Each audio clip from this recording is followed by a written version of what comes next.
The spinal column, or backbone, is one of the most important parts of your body. It provides the main support, allowing you to stand upright, bend, and twist.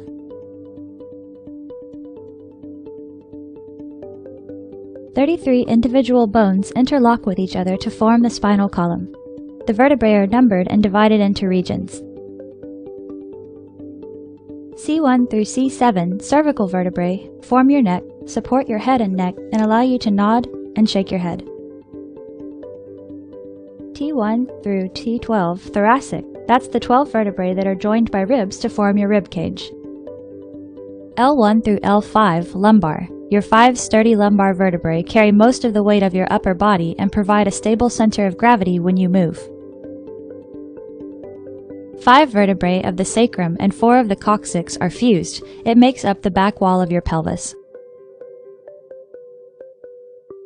Between each of the movable vertebrae is located the intervertebral disc.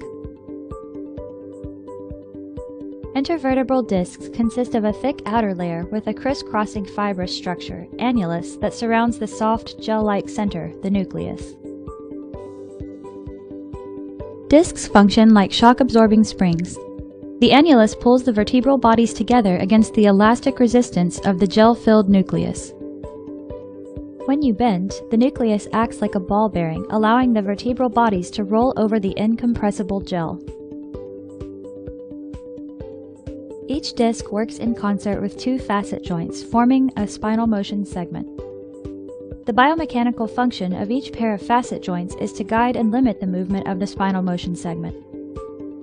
The surfaces of the joint are coated with cartilage that helps each joint move smoothly. Directly behind the discs, the ring-like vertebral bodies create a vertical tunnel called the spinal canal or neural canal. The spinal cord and spinal nerves pass through the spinal canal, which protects them from injury. The spinal cord is the major column of nerve tissue that is connected to the brain and serves as an information superhighway between the brain and the body.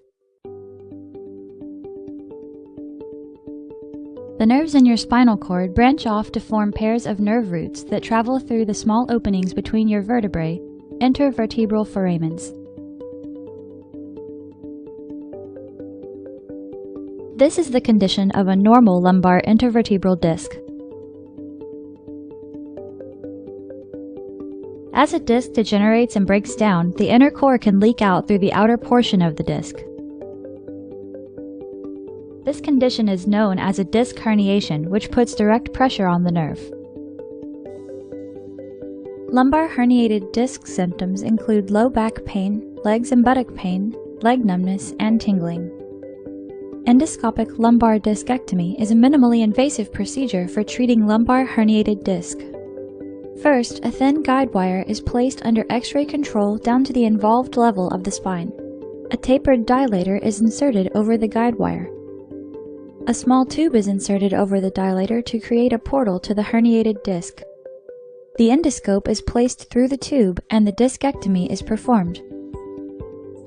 Using special instruments, your surgeon can now microsurgically remove the herniation, thereby relieving nerve root compression. The incision is closed with a stitch or 2 and the procedure is complete. Advantages of endoscopic lumbar discectomy include the following: minimally invasive, short recovery, high success rates, minimal to no blood loss, preservation of spinal mobility, small incision and minimal scar tissue formation. Patients are typically able to go home in a few hours.